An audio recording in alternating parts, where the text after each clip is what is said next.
The time has finally come, everyone. Welcome back to the Chaos Ball Podcast. It's the Seattle Mariners season preview. We're done with all the divisional podcasts. We made it through.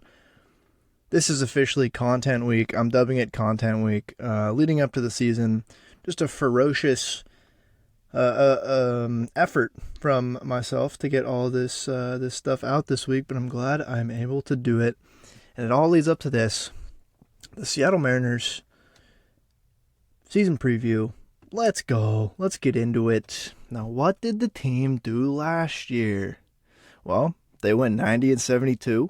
Their Pythag was 89-73, so played great ball for most of the year. Went on a pretty sick 14-game winning streak. Broke a 21-year playoff drought, courtesy of Big Dumper himself. What a season. I mean, the best season I've ever witnessed in my entire life. From the Mariners, there's not much else to say about it. They broke the drought. The vibes were fantastic. The team is pretty likable. We're nationally relevant. Julio won Rookie of the Year. We had Julio make his debut. Cal Raleigh really come into his own. George Kirby and Logan Gilbert, both young pitchers showing tremendous promise. We had guys like Sam Haggerty making crazy cool contributions and becoming like a cult hero.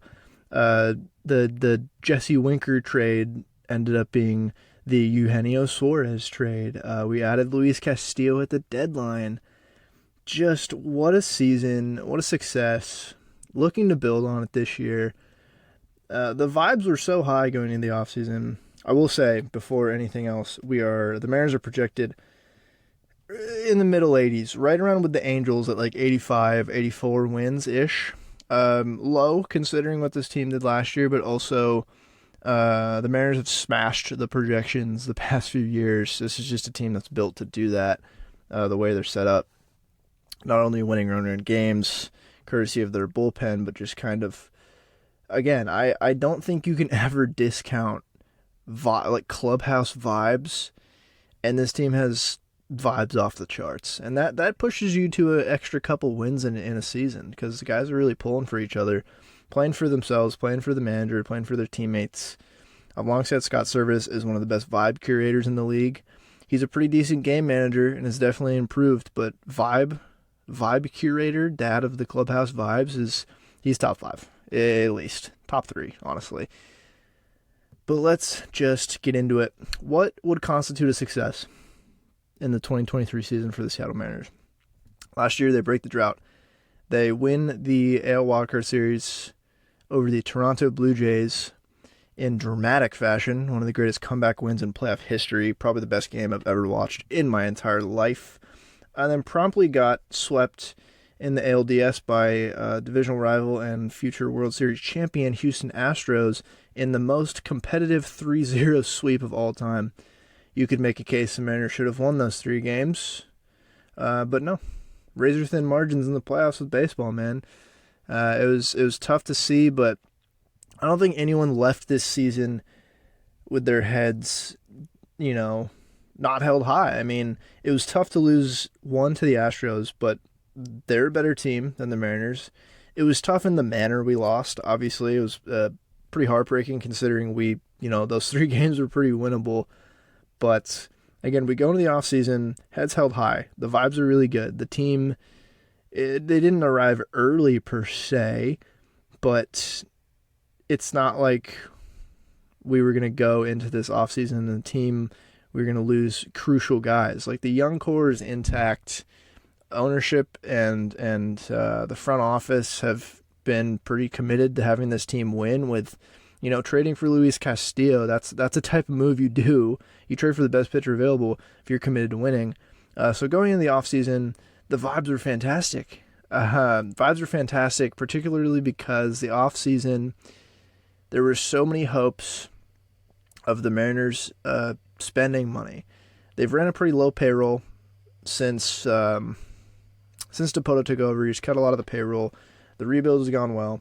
The young core is intact. You have a lot of young players with team-friendly contracts for the foreseeable future in the short term. and you look to augment that with free agent signings.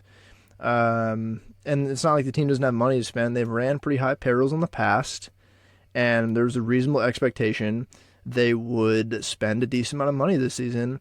There was some hope of getting one of the top shortstops available. I never really thought that was going to happen, but in the back of my mind, I knew it was possible, just because it's not like this team is really high payroll, right? Like, everyone looked at the payroll, they looked at what it's been in the past, they look at the money they've saved in this rebuild.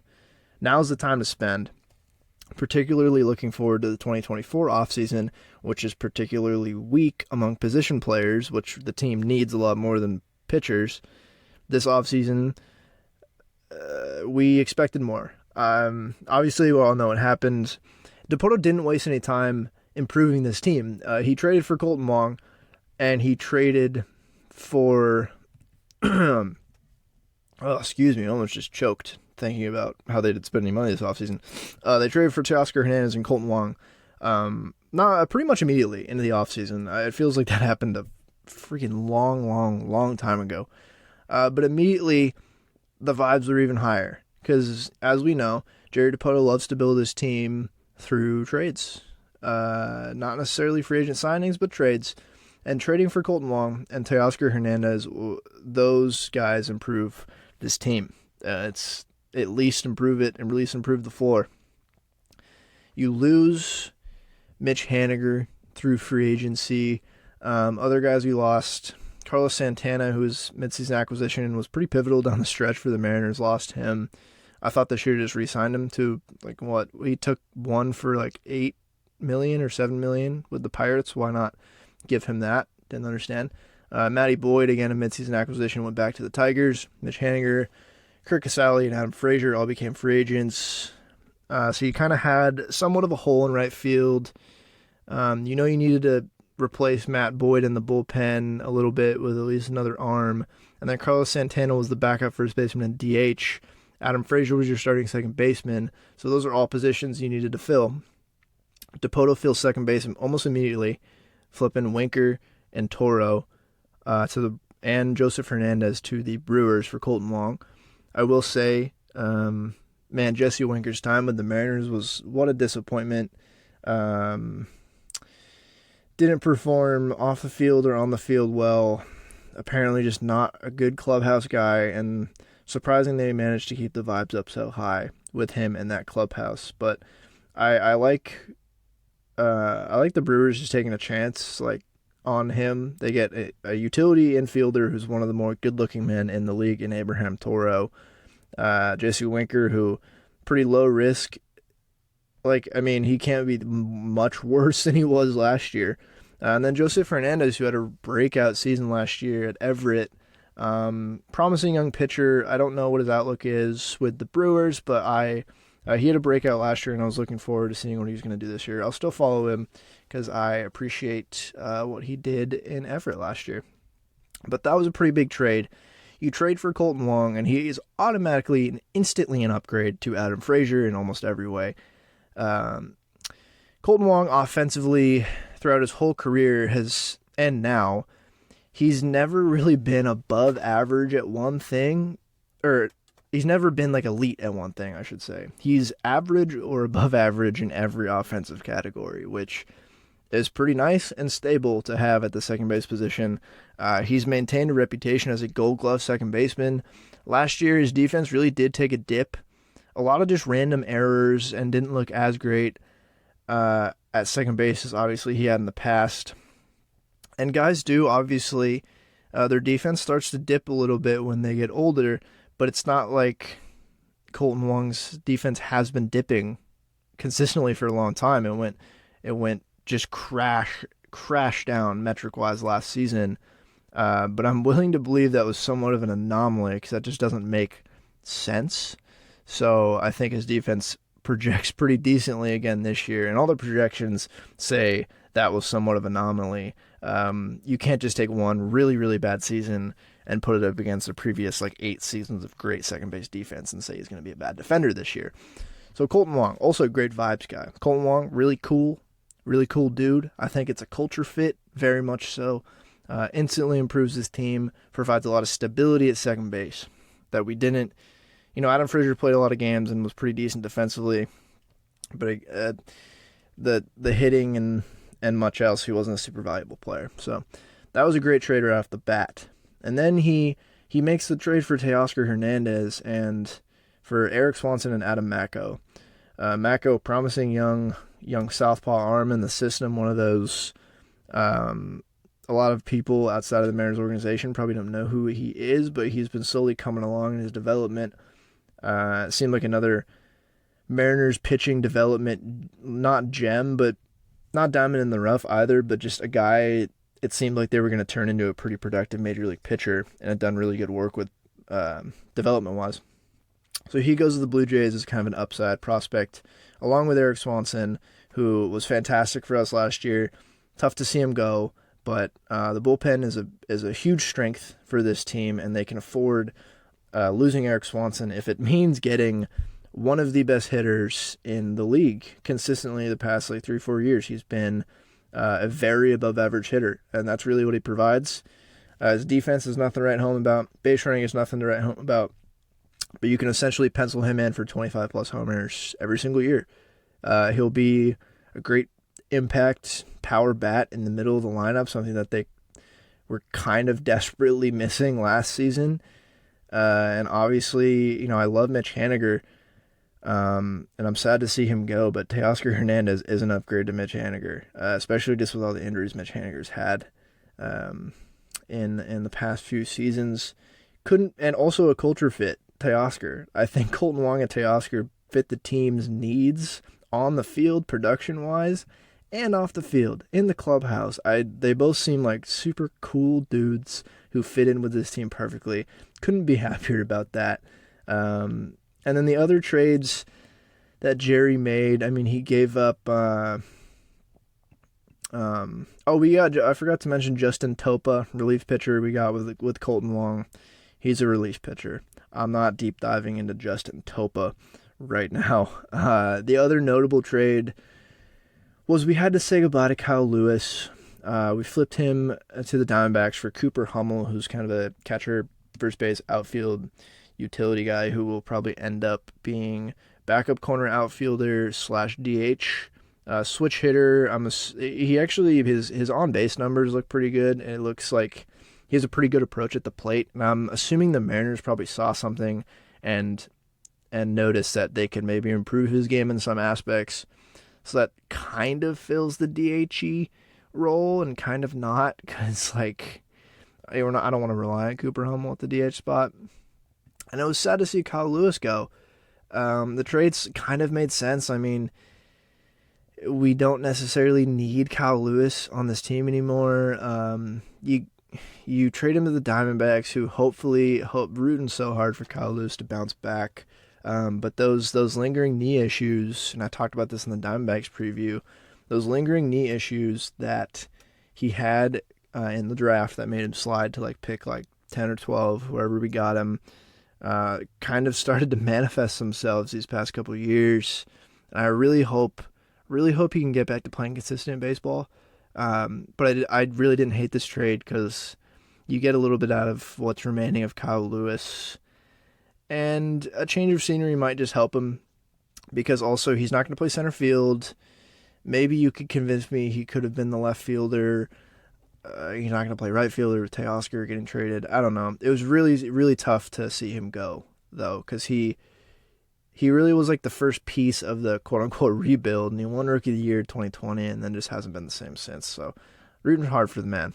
But tough to see him go, but somewhat encouraged from what we've seen from Cooper Hummel in spring, and he at least he's a little bit more versatile in terms of depth, and that is pretty helpful, but we'll have to see what he actually produces this year. And then the other free agent signings, again, they didn't really spend much money. They signed Tommy La Stella, Trevor Gott, relief pitcher, will throw innings. And then the quote-unquote big free agency signing that everyone knew was going to happen was A.J. Pollock. And I'm not saying A.J. Pollock's a bad signing, y'all. I'm just saying that's it. it's, AJ Pollock is a fine signing because they basically were like, okay, we're Kelnick is in left field, and we need someone else at least to platoon with him. AJ Pollock, not a great fielder, not a great base runner, not a great hitter against right-handed pitching, but he can hit really well against left-handed pitching, and that is really, hopefully, all that they're going to ask him to do this season. Because left field was the biggest question mark for this team coming into the year, and they somewhat addressed it with AJ Pollock, but somewhat not. I mean, I'll get into the lineup and the depth here soon, but I talked about this in offseason podcast, but it was disappointing as a fan this offseason to see the lack of free agent, even interest. We didn't hear of the Mariners being involved in anyone, really. We heard chatter of Brian Reynolds trades, but nothing concrete. We didn't hear them being like offering any of the big free agents, any of the big shortstops, any of the outfielders that were available, anyone, really, any of the position players. We didn't really hear them being talked about with the Mariners, and that was pretty disappointing because, again, like I said, you have a great young core that is under team control and cheap now, and it's all about that augmentation. That word augmentation, I know J.P. Dipoto has said he's the shortstop, but an opportunity comes along to secure a Carlos Correa, a Xander Bogaerts, a Trey Turner, but I don't think Trey Turner was going anywhere other than the Phillies this offseason. Even Dansby, Andrew Benintendi, Brandon Nimmo. Like, being aggressive and trying to go after those guys would have been a good thing. Landing one of them would put this team way closer to the Astros than they are now. And it was just kind of disappointing to see the lack of even attempting to do that, which was just kind of frustrating. It didn't even seem, it seemed like even like the winter meetings was kind of where it all came to a head where, okay, this is where like Dipoto and Service are at the winter meetings. They didn't do shit at the winter meetings. They didn't talk to any players. They merely planned out the rest of the offseason. And it's just, as a fan, I share in all of your disappointment. Everyone was pretty disappointed and kind of angry at ownership.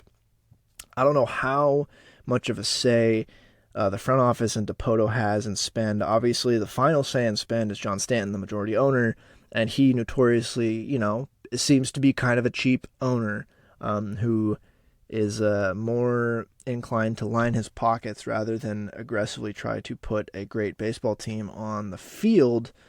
And I'm not saying they should have just thrown ignorance amount of money to guys this offseason, but like I talked about, you got to look at the future where if they don't sign Teoscar Hernandez, they lose that bat.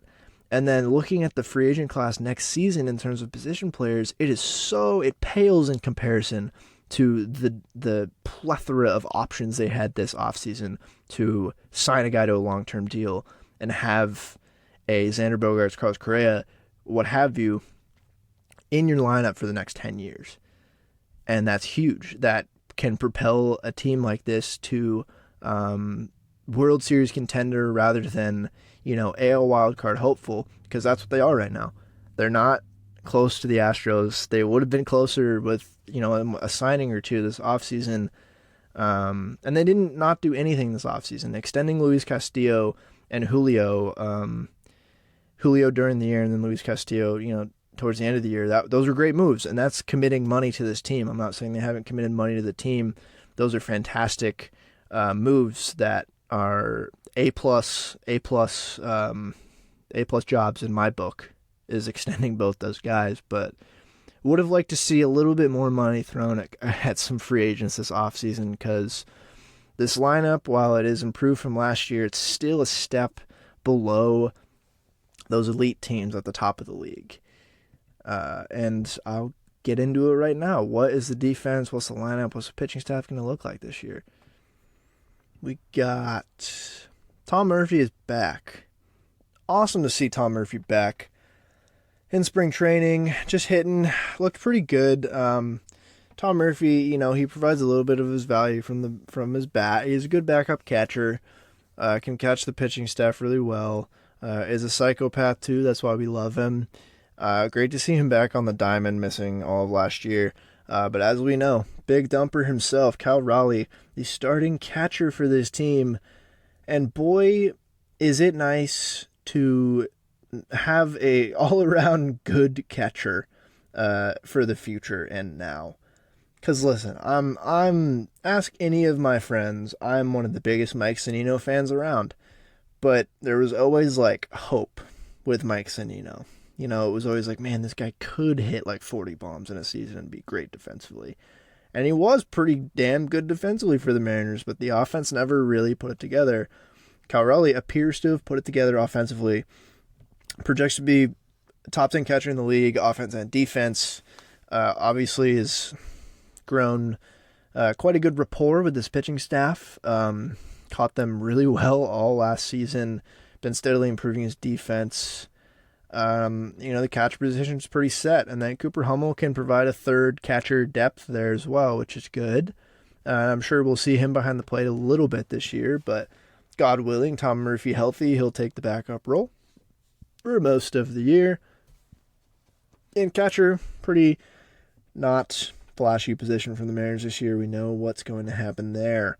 Ty France at first base, with impending Evan White coming back. He is back. He's healthy. I still just don't think Evan White is ever going to be a good MLB hitter. I hope he proves me wrong. But we know he provides Gold Glove defense. We'll see if he really is the backup all year, because I know Tommy La Stella can also back up first baseman. I hope personally the Mariners acquires, trade for a full-time DH who can back up first base, because that's kind of what this team needs right now. But Ty France, pretty consistent. Great start to the year last year, and then that wrist injury, I feel like, affected his numbers going forward after he came back. But just a great all-around baseball player, great hitting, good bat-to-ball skills, gets on base at a pretty high clip, doesn't strike out a whole lot. Has really improved his defense in the past couple of years with the Mariners at first base. Shout out to Perry Hill. Really rendering Evan White obsolete, because I feel like when we first had Ty France and Evan White, it was like, Evan White, there's upside if he can become even a league average hitter. His defense at first base speaks for itself. Platinum glove type defense. Wizard to watch defensively over there. Ty France, it was like, man, he can probably play pretty league average to below league average defense at first even, but he's a good hitter. And then Ty France has all of a sudden been playing Gold Glove first base type defense. So great to see. We love Ty France. Viva la France. Again, there's not that many positions on this team, even going into the offseason, there weren't that many positions that was like a big question mark. Most of the core was returning. And I talked about second base. Colton Wong at second base with presumably Tommy La Stella backing up right now with Sam Haggerty? Question mark? Because Dylan Moore is hurt with an oblique injury. He has been hitting, I think he just started hitting off a tee, if I remember correctly. He will not start the year with the team. I'm a little worried about an oblique. I know Scott Service said that he's expected to return in like a few weeks. I think like mid-April he said. Conservatively, I'm hoping he comes back at least before May. I know I've talked about this on the show. Obliques are just finicky and can always nag on you when you think you're completely healthy. He will be the main second baseman backup, I guess. Him and Sam Haggerty and Tommy La Stella. But Colton Wong has been pretty healthy in his career, and he, if he plays the whole year, he'll get 500 plus plate appearances and play second base the whole time. And as I said, Colton Wong is just good at everything. He is an elite at one thing, but he's good at everything, and he's awesome. And I'm looking forward to watching him in a Mariners uniform. Shortstop, we know, we love him. Somewhat polarizing last year for fans. J.P. Crawford, who's also a little hurt right now, but I think he still projects to be healthy on opening day. With Sam Haggerty as the backup shortstop with Dylan Moore. Both of them will just back up both infield spots. JP, as we know, we know who he is. His defense has taken a little bit of a dip, but he's a fine enough defensive shortstop right now. And his hitting is not bad. I feel like he's improved his swing. a topsy-turvy year for him last year. Really, I don't think we can discount what he did at the start of the year. I think people forget that when guys were slumping, when Julio wasn't playing like he was promised as a prospect in April, when the rest of the team offense-wise was not hitting great, JP was hitting crazy good, and then it took a dip as the year went on, but his hitting was pivotal to winning some early ball games, and we got to commend him for that. I really just enjoy him as a hitter. He takes good plate appearances. He doesn't walk, or he doesn't strike out a whole lot. He's just a really good contact hitter. Historically, and his strikeout rate has gone down every year of his career, which is really encouraging. His walk rate has jumped up since 2021 and jumped up 3% from last year, which is great. So he is just a pesky little bat in this lineup, and also just a pure cultural vibes man as well. And I love him personally. I'm a big fan of JP Crawford. Could we upgrade the shortstop position? Like I said, yeah, sure. But JP's a fine option at shortstop. I look at a lot of other teams in this league, and obviously the grass is always greener. And like I said, Carlos Correa is an upgrade to JP Crawford. But you look at a lot of other shortstop positions in baseball, and it's not as good as JP Crawford. He provides a lot of stability, and it's not to be discounted. I'll say that. Then we got Mr. Vibes at third base, Eugenio Suarez. Boy, again, the Jesse Winker trade, as it was called, has become the Eugenio Suarez trade. All this dude does is hit dingers and have good vibes only. He immediate fan favorite. I don't know if I've ever seen a player on this team become an immediate fan favorite as quickly as Eugenio Suarez. Part of it was just coming into the team with the Corella DeVille hair. Obviously made him stand out. His good vibes only motto really stuck with this whole team all year. And then he really had a bounce back year from his prior. And I highlighted it in some of my first podcasts that I wasn't super surprised he played more like Gino Suarez last year than he did in 2021, because the Reds were playing him at shortstop. He's not a very good defensive shortstop. And I think that really, really affected his hitting. We got him back playing full-time third base in a new situation with a better team, better players around him, and he had a fantastic year. A lot of dingers, a lot of good vibes. Just a catalyst for this team the entire year, and really came in the clutch in a lot of different scenarios, and we all love him. We all love you, Eugenio. And then backing up here, more Dylan Moore. Dylan Moore will back, and Sam Haggerty will back up every position on the diamond this season. So pray that Dylan Moore comes back healthy. The outfield is where things get interesting. Not in right field, though. Teoscar Hernandez, full-time right fielder. I'm fine with him being a little bit below average in right field because, as I said, his bat is just fantastic. Will be a great anchor power bat in the middle of the lineup all year. And then presumably Sam Haggerty will back up right field as well. And then obviously we know him. We love him. Julio Rodriguez in center field. Came up last year. Had a tough April. Really didn't hit well. Didn't hit a home run at all. Got very, very unlucky with a lot of the strike calls on him for sure. Very unlucky. But even without those, he still was a pretty bad hitter. But what he did do, at least that month, he stole like 10 bases that month, and he proved that he is a center fielder. Because it feels like a long time ago, but once upon a time, his speed didn't grade out super well, and his defense was somewhat of a question mark in center field. There was talk of him potentially being a full-time right fielder if center field didn't pan out. That was a pretty decent likelihood. He came up, and he said, no, I am the starting center fielder. I can steal 25 bags a year. I will play great defense in center, and he did that in April. And then from May on, he was a top 10 player in baseball. He was one of the best players in all of baseball from the month of May to October. There's no question about it. Coming into this year, legitimate MVP hype for Julio. And it's warranted. There's really not a lot. He's 21 years old, and he already is one of the best hitters, base runners, and fielders in the game. The nitpick here is the strikeout and walk rate. If he improves, if he strikes out a little bit less this year and walks a little bit more and keeps that trend going, he'll win MVP. He had a crazy season last year with around a 26% strikeout rate, which is a little bit above league average, and a 7% walk rate, which is a little bit below league average. If he gets that walk rate closer to 10% and that strikeout rate down like 3%, I can't even imagine the numbers he's going to put up. That is really the only nitpick with this dude. He's fantastic vibes. He is a potential face of baseball, electric smile, really nice, really awesome, really hardworking. Clearly everyone loves him. He is going to be with the Mariners at least another decade, potentially 18 years if that contract plays out fully, though we extended him. And the Mariners have franchise cornerstone, MVP to watch for years to come. And the city took to him.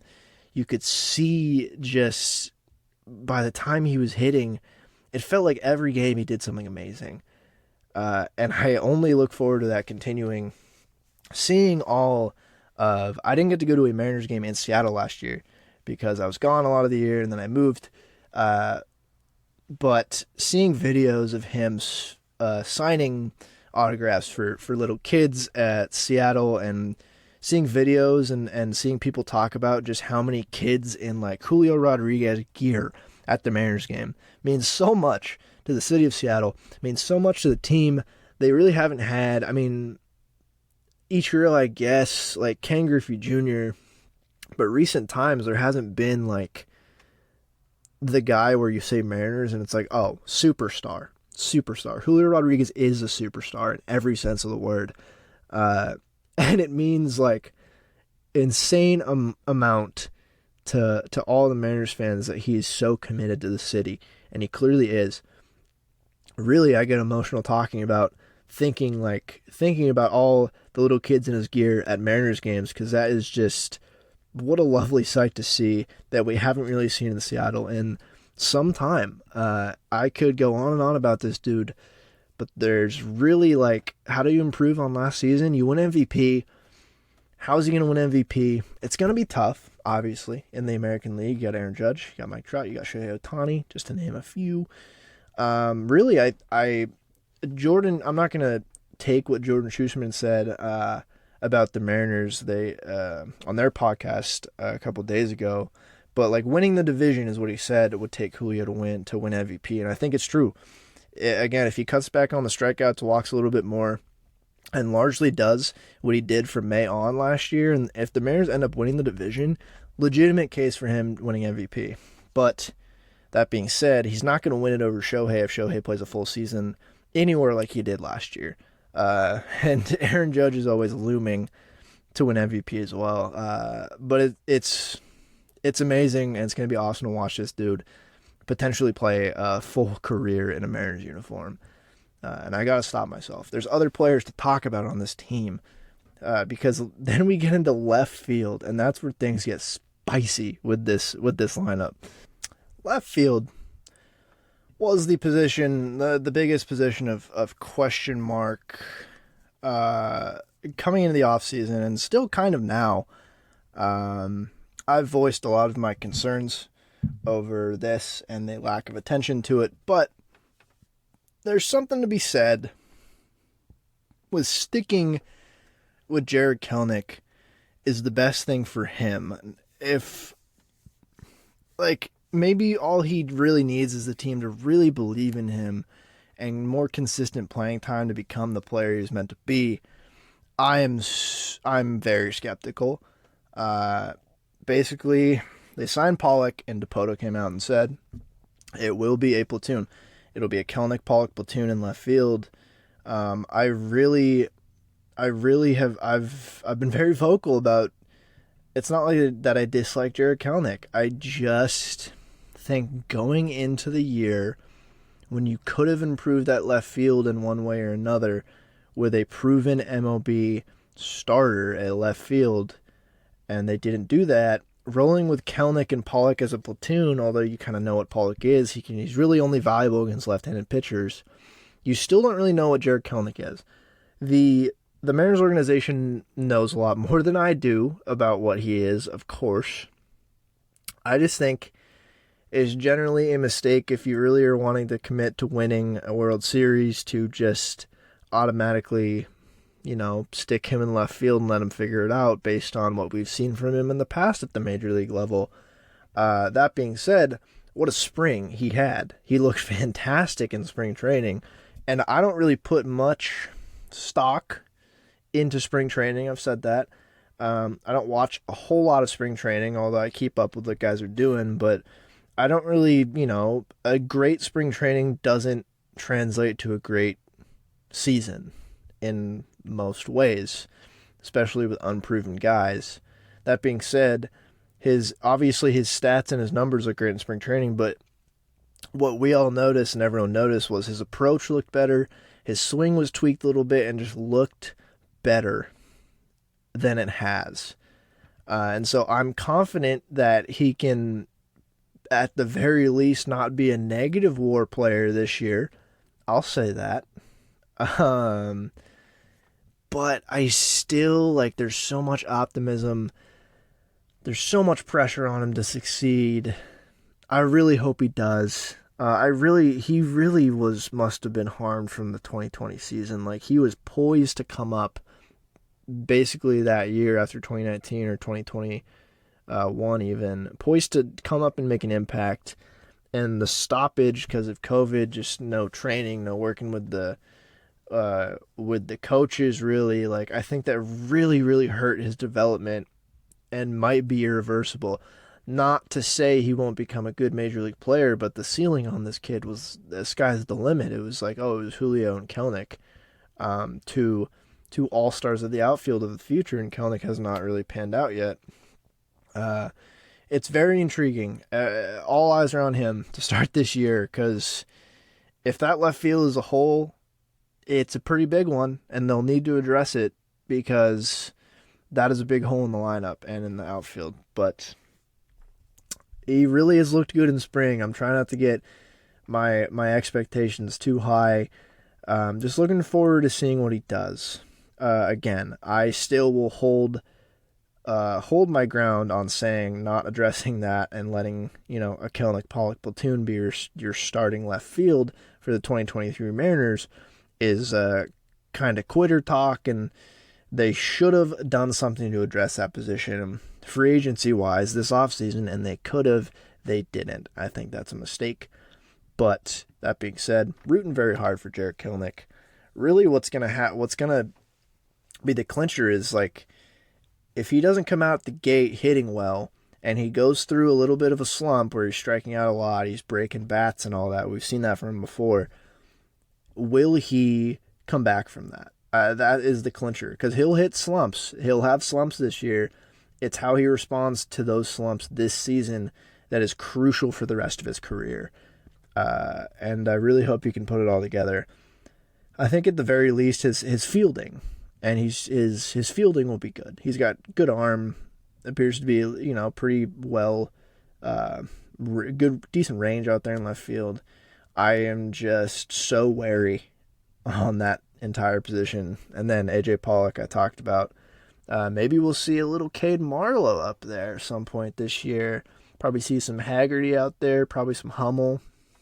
Unfortunately, Taylor Trammell broke his hand and won't be back for, let me see here. I mean, he won't be back until May at least.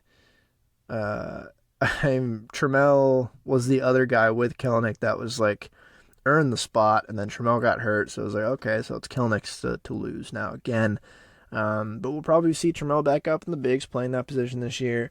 Brian Reynolds was a name thrown around a lot this offseason for a trade. I think he still will be traded, just the Pirates are going to wait till the deadline, because that's when teams will get desperate and they'll probably get a greater return than they would have this offseason.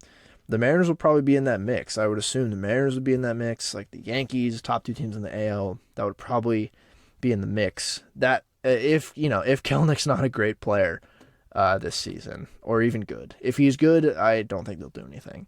If he's more what we've seen the past couple of years, they're going to have to do something. And why? The depth is thin at this team. Let's go to DH. The DH position, there is no DH. Pollock, I guess, is the DH. If Kelenic ends up hitting well against lefties, maybe you just DH Pollock and play Kelenic and left against lefties. Tommy LaStella might DH a little bit. Like Cooper Hummel might DH a little bit. I like Teoscar might DH. Maybe you play Haggerty in right field, or when Trammell comes back up, you play him in right field, and Teoscar DHs. This lineup is pretty solid, but it's missing. Like top down, it's not top down. It's pretty good. It's fine.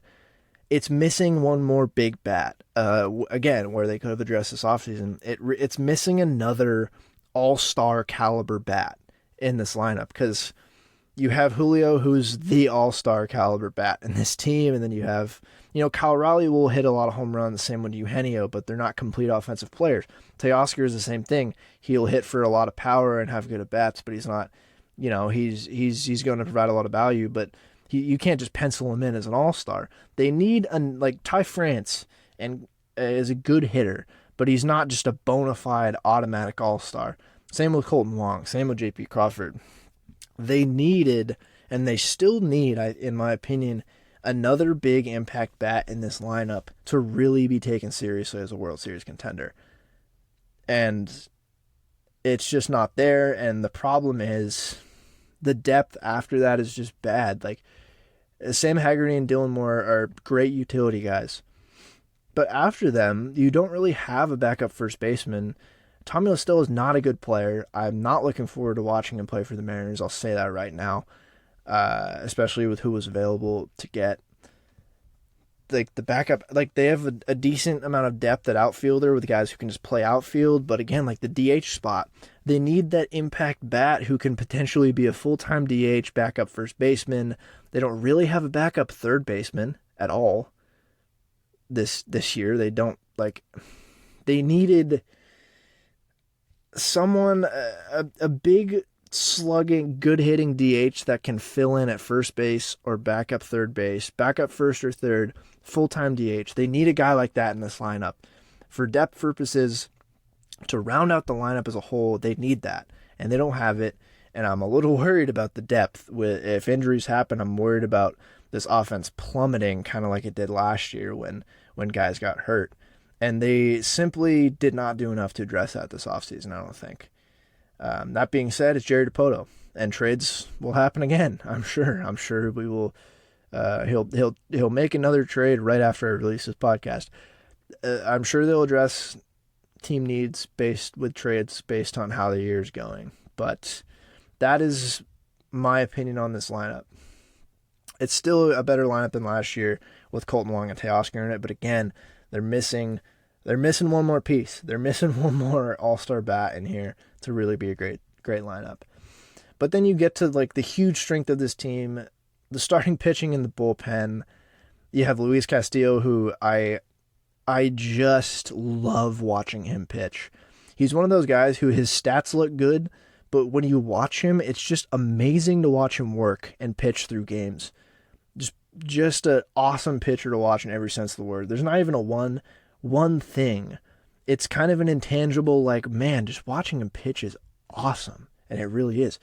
Robbie Ray, who last season, I mean, he came into the Mariners with a big contract and Cy Young expectations, and I wish I had this podcast last year because I would have tempered the expectations a little bit.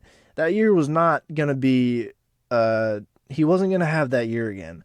One, the peripheral numbers, FIP, expected ERA, expected, like Sierra and stuff, all were higher than his ERA. The strikeouts were legit, and he struck out a lot of dudes again last year, but he really just was stung by the long ball. That being said, depending on who you ask, Mariners fan-wise, they might say Robbie Ray wasn't good last year. He was great last year. Really up and down. Like, his month-to-month splits are kind of crazy to look at. Pretty inconsistent, but overall, body of work-wise, a good starting pitcher, a good middle-of-the-rotation pitcher. Just not like a perennial Cy Young guy like I'm assuming some more casual fans expected, assigning this Cy Young from last year. But again, delving into the stats and looking at his numbers really showed that he wasn't going to replicate that year at all, and he probably never will again unless he gets exceedingly lucky or makes more improvements. Amidst some struggles last year, he came back from injury. He added that sinker, and that really looked like the pitch that would propel him back to being really, really good. Because fastball slider, elite slider, good fastball. He needed that sinker as a third secondary pitch in the back of hitters' minds to keep him off balance, particularly to like right-handed and running away from right-handed pitchers with the slider cutting in, and then really against lefties is where that sinker will come into play, because he had a tendency to hang that slider, and you hang the slider to a lefty, they're going to demolish it, or even put a fastball low in the zone to Yordan Alvarez in the playoffs, he will demolish it. The sinker provides something he can get in on the hands a lot easier with lefties too, so I'm encouraged to see where that ends up this year. And then Logan Gilbert and George Kirby. Just amazing young pitchers. Logan Gilbert, a similar, where I looked at his numbers and the expected numbers were a little bit worse than his ERA, and it makes sense. I mean, his fastball is his best pitch. He throws it a lot. He throws it for strikes a tremendous amount. That's a good thing and a bad thing. It's a double-edged sword. It's a great fastball, but if guys can sit fastball, they will hit the shit out of it, and they did a little bit last year. I think the reason those expected numbers were a little bit higher is because he gave up a decent amount of hard contact to with that fastball. We saw a glimpse of a changeup last year, and his curveball and slider are good pitches. They improved last year, and then apparently he's been working on a splitter. But his fastball is his foundation. That's where he lives. That's how he wins. The secondary pitches need to be there and need to be good enough to where hitters can't just sit on his fastball. Because his fastball is great, but again, you sit on fastball in the major leagues, hitters will catch up to it. But I'm looking forward to seeing what improvements he made this offseason, because he seems like a dude, and everyone's talked about him. Robbie Ray in particular is like, he picked up this splitter, and it's fantastic. Like, he's just that type of pitcher. He's going to work at it. He's really talented. And if anyone is going to improve year over year and be a fantastic hitter or pitcher, it'll be Logan Gilbert. And I'm excited to see what he provides us this year. And him showing emotion down the stretch last year on the mound was awesome. Him and George Kirby both started to scream a little bit more down the stretch, which was fantastic to watch. And then George Kirby, man, what a pleasure he is to watch pitch. He came up elite command, didn't walk really anyone in the minors, and he showed that, yeah, he's that dude, command-wise. Got better every start, I feel like. We wouldn't have gotten to the 18th inning of a 0-run game in Seattle in Game 3 of the series with the Astros without 7 scoreless from George Kirby against the best lineup in the league. Potential, just sky's the limit for this dude. His two-seamer was deadly last year. He dots his fastball. Good downward movement on the slider and tunnels it really well with his fastball, but the two-seamer was the beauty pitch last year that really he started to use later in the year, running out. A backdoor two-seamer to lefties was naughty last year. He dots it up in the corner of the zone. It's so hard to hit, and I'm just so excited to watch him pitch again this year. We'll see what they do with his innings. I want to say they'll still cap his innings at a certain amount, especially if we'll be pitching in the playoffs. But, I mean, he is ace potential, and I can only see him going up from here. And it's just a pleasure to watch him pitch. I mean, I love him. Fifth starter is where things are a little interesting. It looks like it's going to be Marco Gonzalez again, a polarizing player amongst the fans. I love Marco. Go Zags. A lot of speculation this offseason about trading Marco or Kirby. They were never going to trade, or not Kirby, Jesus, Flexen or Marco. They were never going to trade Marco. I mean, they wouldn't get like a whole lot for him, given he's paid more than Chris Flexen. Chris Flexen is under team control for like 4 more years at a cheaper price and proved to be good last year. So trade value wise, Flexen would fetch a bigger price, and I think that's why His name was suggested in a lot of trades and still is, and he still might get traded. But to talk about Marco's a fine fifth starter. I mean, you'll find worse fifth starters than him. Again, intangible culture fit, I'll say. But really, I mean, not a great year last year, but he threw 183 innings. I mean, his ERA was 4.13. The expected numbers were a little bit higher, but he ended with a 4.13 ERA in 183 innings. And from a fifth starter, you can't really ask much more than that. I think the ire with the fans is we now get to see guys like Luis Castillo and Logan Gilbert. And, these guys who are flamethrowers who can strike a lot of people out, and like Robbie Ray and Kirby, all are awesome pitchers who have potential for amazing strikeouts, and Marco just doesn't really do that. And I think we might just be tired of watching him pitch like that. Personally, I think he's a fine fifth starter, and I think this team is fine with him as a fifth starter. I think he's a good fifth starter. I'll say it. A lot of people really don't like Marco Gonzalez, but hanging on to him and having him as a fifth starter is pretty valuable, especially with the rest of the rotation looking like this.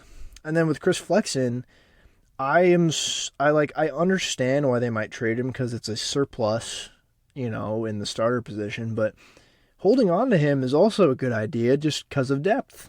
And if he ends up, maybe they roll out a six-man rotation part of the year.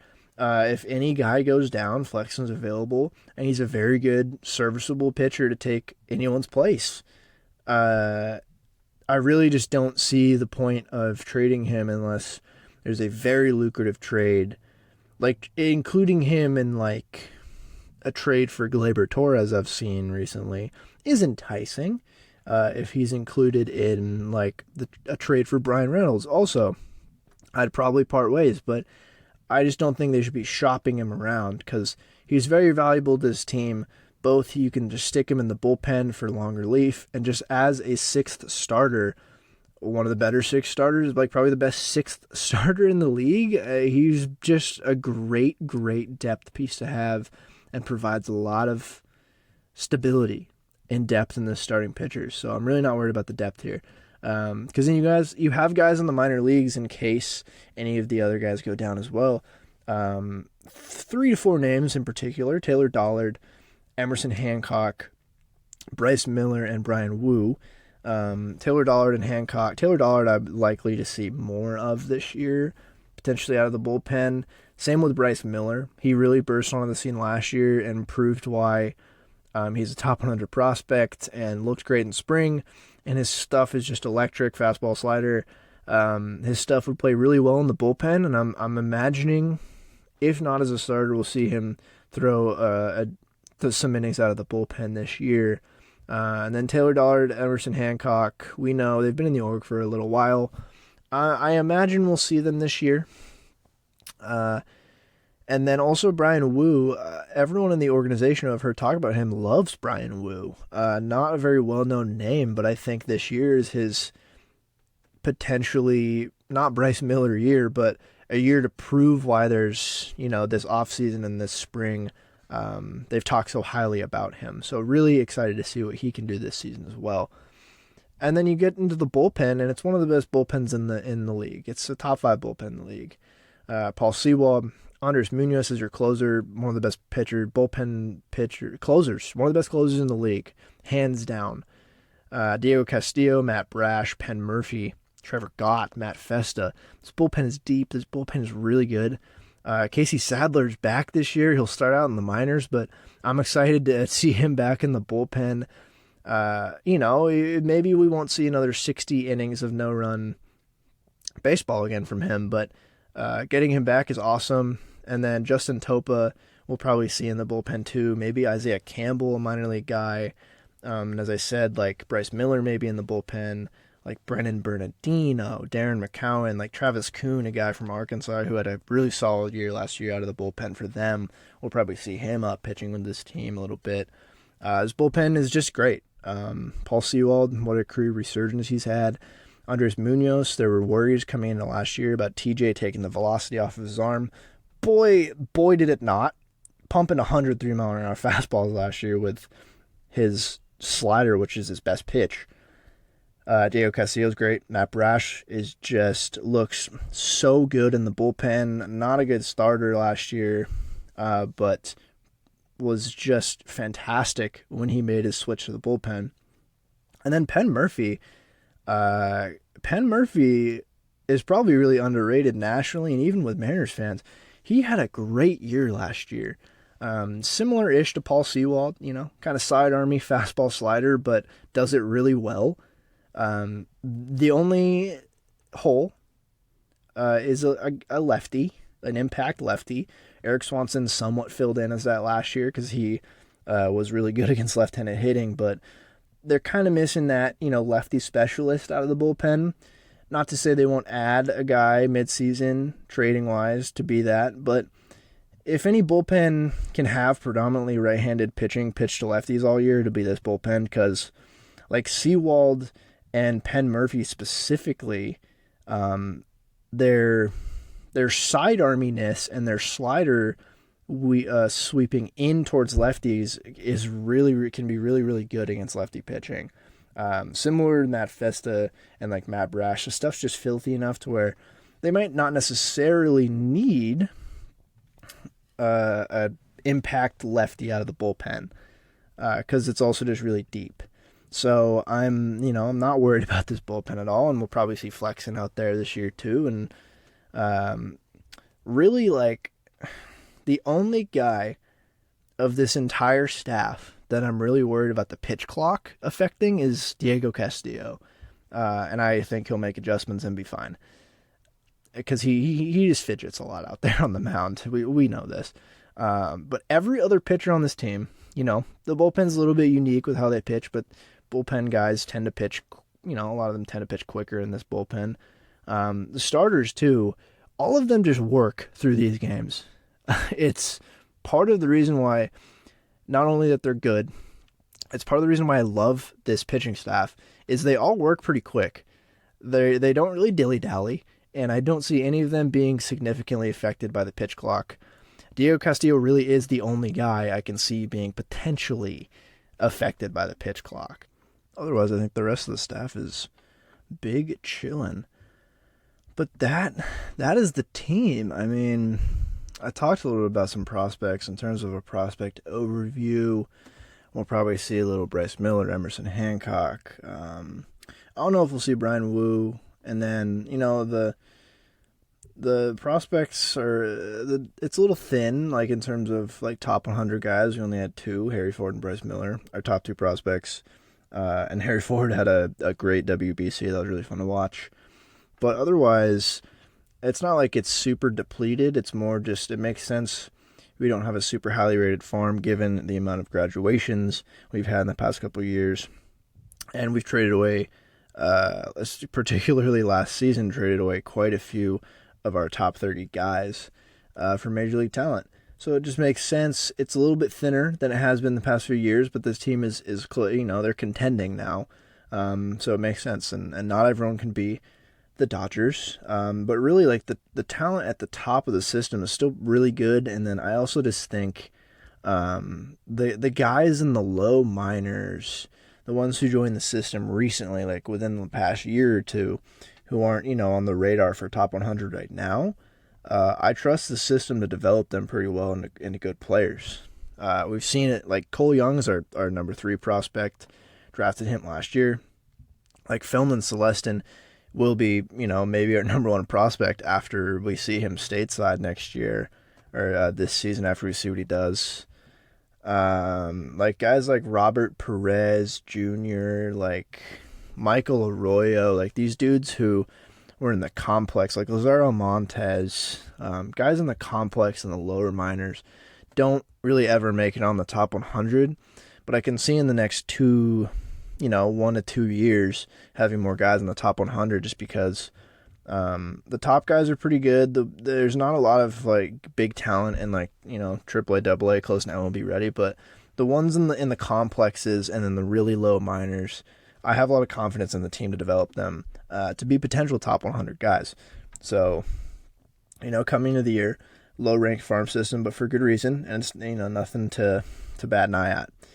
And then another guy I want to talk about, Prelander Baroa. He was on my minor league team of the year at the end of the season last year. Great year. We saw him in spring a little bit. He looked like his stuff looked fantastic in spring.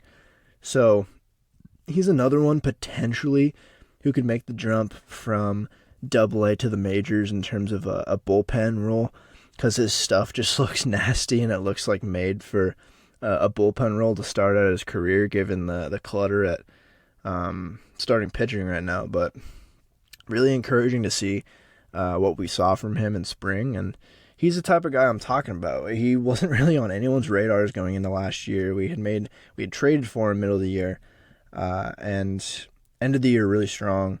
Comes in this season, pitches really well in spring. I'm confident the Mariners can develop guys like that a lot more right now, which is really encouraging. So that is this team. I mean, what else is there to say? I mean, this division, everyone, I said it yesterday in the AL West preview, this division did get better, and the Astros merely maintained their lead in the division. They didn't get a whole lot better necessarily, but they're not worse.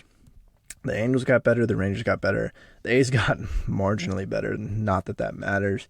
And the Mariners did improve as a team. I just don't think they did enough to be in the Astros conversation yet. Talked about it already on this episode, but could have done more this offseason. Somewhat of a disappointing offseason despite the team improving. It's more just we were kind of left wanting a little bit more as fans of this team. But that being said, this is a good team. They were good last year. They're going to be good again this year. They've improved a little bit from last year, especially just they improved their floor from last year with every position except for maybe left field, kind of left to major league guys who we trust and who we know will at least be solid contributors to the team. So I don't know what would constitute a success this year. Making the playoffs is the starter. I don't think there's really World Series expectations, although once you make the playoffs, then you start talking yourself into making a run to the World Series. I think securing a wild card spot, winning the division would be the probably pinnacle of the season. I don't see that happening unless the Astros really free fall or this team just goes on an absolute tear. But unless they address some of the offensive depth issues, I think that'll hold this team back a little bit, is the lack of real MLB depth at each position, particularly first base, third base. They could use another outfield DH type, again, another impact bat in this lineup would really, really take them to new heights. But they didn't add, that this offseason, but Teoscar is awesome. Really looking forward to watching him and Colton Wong play for the team all year. Really encouraged just by what the young guys did last year. I'm sure they'll build on that. And then Julio MVP campaign, man, it starts on Thursday, starts opening day. Officially MVP campaign for Julio Rodriguez. And then to end here, the over-under, according to BetMGM, on the Mariners is 88.5. So a decent amount over what the projections say the Mariners are going to do this year. And, man, that 88.5 is a tough one. I could totally, this might be Vegas' best line. I could see them winning less than that, easily. See them winning, 85 games only. But in terms of optimism and being a homer, I'm going to say over, just because over 88.5, I think this team wins 90 games again. There's a world where they, win 80 games and miss the playoffs. But I think it's way less likely with the additions they made this offseason and who they retained from last season. So that is the Seattle Mariners. I am excited to watch them this year. Opening day can't come soon enough. We're so close. Hopefully, maybe I'll be able to see a game or two up in Seattle later in the year, but I know I will be going to some Padres. The Mariners go down to San Diego twice this year. I'll probably see them at least once down there, and then hopefully every game they come down here to play the Angels, I'll see them as well. So really looking forward to watching this team play baseball live again. But thank you all for listening. Thank you for listening the whole preview pods. If you listen to all of them, again, please DM me. I said this last episode. If you listen to all my preview pods, I will give you a kiss. I'll give you a big fat smooch. But thank you all for listening this far. Be sure, if you feel inclined, rate or review. Recommend to all your Mariners friends. In the season, it'll be mostly Mariners content. Podcast-wise, I'll be talking, hopefully, weekly, maybe bi-weekly, depending on my schedule. Mariners podcasts, recapping what's going on, and then maybe one here or there talking one-off fun stuff. Maybe a minor league update. Maybe just like a league-wide what's happening sort of deal. But the content will keep rolling this summer, and I am really excited to have baseball on every day until October, starting tomorrow. When you're listening to this, hopefully on Wednesday before opening day, starting tomorrow, baseball on every day. Absolute hype. Thanks again, y'all. Hope you have a good rest of your day, and most importantly, go Mariners.